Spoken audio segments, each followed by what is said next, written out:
Well, I'm back in the Peak District again today, and I'm here to shoot the Heather.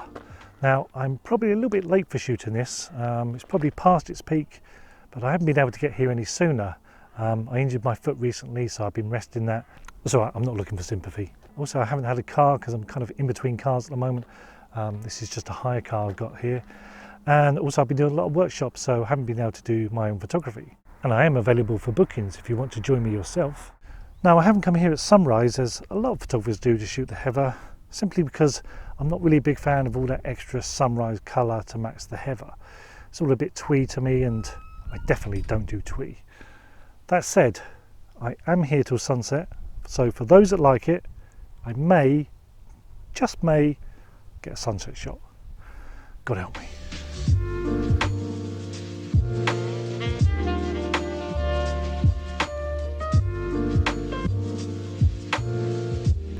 Well, my first shot today was going to be here at Baslow Edge. You may remember I tried to do this shot from this same location in a previous video, the Lazy Guide to Landscape Photography. I'll link it up here if you haven't seen it. On that day I had clear blue skies ahead of me, so I couldn't do the view that I'm trying to do now. I had to do an alternative view with the sun to the side. Now, I wanted to repeat a shot that I have done here a couple of years ago with all the Heather. I'll flash it up on the screen now so you can see the shot that I got successfully, but it's just not going to work today. That's simply because the immediate foreground bit of Heather has lost all its colour. That was the key part. That's the bit that really needs to be rich in colour, and unfortunately there's just no colour here. As you can see, there's nice areas of colour around, and that's really what I wanted in my landscapes here. Just little patches of colour just to brighten up the landscape, match the view beyond, not swathes of colour. I don't want the whole area to be a richness of colour, just little patches just to brighten up the landscape in between the grasses and the rocks. But today, it's just not going to happen, so I think I have to move on to location number 2. Oh, come on. You must know me better than that by now. Of course I'm not going to leave here empty-handed. I've just been forced to look for an alternative viewpoint, and that I have found that. Just a few feet away from the rock I was going to do.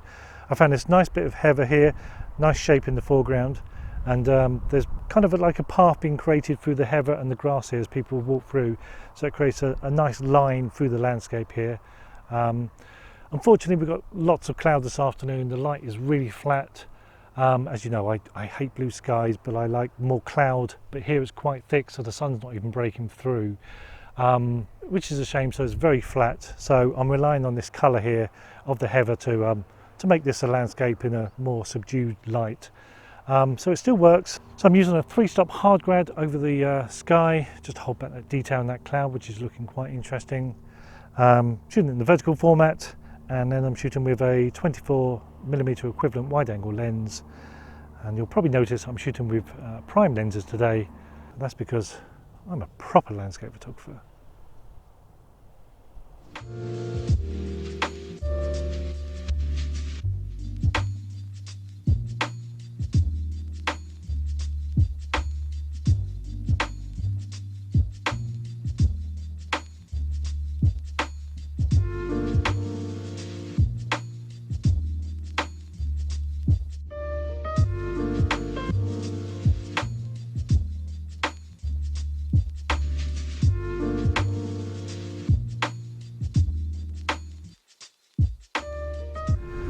Well, next up I'm heading up to Higator. As you can probably see behind me, that cloud really has thickened up. I think I even felt some rain in the air, so this was the location where I was going to hopefully show you some nice side lighting on the Heather with a nice composition, as opposed to looking into the light as it was in that first shot. But it's not happening this afternoon. So it looks like I'm going to have to find an alternative composition, something that really works without the light, something strong subject with that Heather up here. Yeah.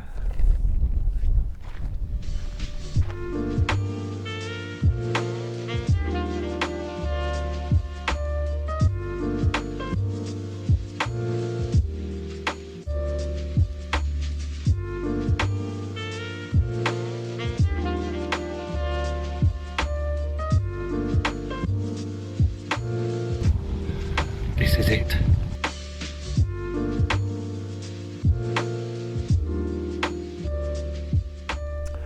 So what I've got here is a really nice composition. I've got this pathway that's leading into the shot. It's a well-worn path, but there's plenty of green on there as well to show a contrast between the heather. And I found this nice dominant rock here in the foreground with some heather around it, so that's looking really nice, this foreground. The main viewpoint, the main focal point, should I say, is that rock, set of rocks up there. It's probably got a name, but I don't know them offhand. Great formation of rocks, and so the eye is led up to those, but they're going round the path, and there's a real nice dominance of heather both on this right side and on the left side. So I've done a shot at 12mm on my EM1, but I've just switched over to my EP5, which has got the 17mm. Remember, I'm shooting primes here this afternoon, and I put a 2-stop medium grad on. The sky is not so bright over there as it was when I was looking towards where the sun is, so I just needed a 2-stop, and a medium grad means it holds back the sky, but because that rock is slightly above the horizon, it's not making that rock too dark where it comes over the top of it. Soft grad probably wouldn't be enough, so medium grad's just right. Now you can see the effect of the graduated filter here on the histogram. As you can see, without it, the histogram is peeking over on the right hand side. We've lost that detail in the sky. But if I bring the graduated filter down into place over the sky, you can see how that the histogram is now bunching up, getting a more balanced exposure, got detail back in the sky, and that's how the graduated filter is working.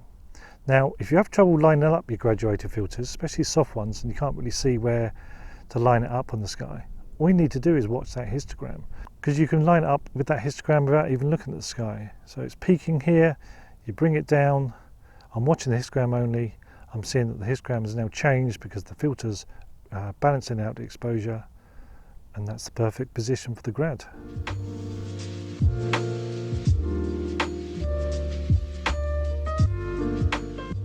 Well, as you can see, the shot here is all about the composition and the shapes within that composition, as well as that subtle colour that we are getting from the heather, even without that light. And hopefully you can see that we're still getting a good picture here, a good result. You just have to think that's a little bit harder to make the image work.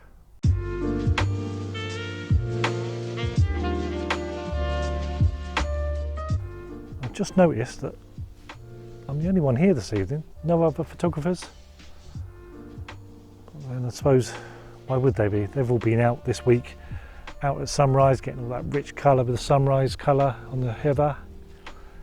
It's only idiots like me that come out when it's cloudy skies, isn't it?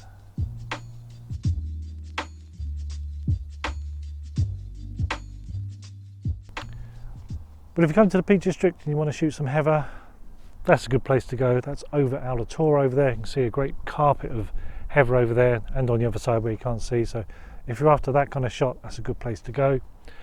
For me, I think that's it. That's my last shot. I don't think it's going to be worth hanging around for sunset. There just isn't going to be a sunset, so I got out of that one. Whew. So I'm going to end the video short here. So just a little bit of housekeeping before I go. Just say thank you for everybody who has subscribed, and please do subscribe if you haven't already. Give the video a thumbs up if you liked it, or a thumbs down if you didn't. Either way. But if you do subscribe, don't forget to press that notification bell to be notified of when new videos are released. That actually helps me quite a lot, because the way YouTube works is that the more views you get early on, because people have been notified, is how they determine whether they tell the other subscribers it's worth watching. Just the way YouTube works, so the early views really do count. So press that notification bell to be notified when I release these videos out. Apart from that, that's me done for now. I'll see you on the next one.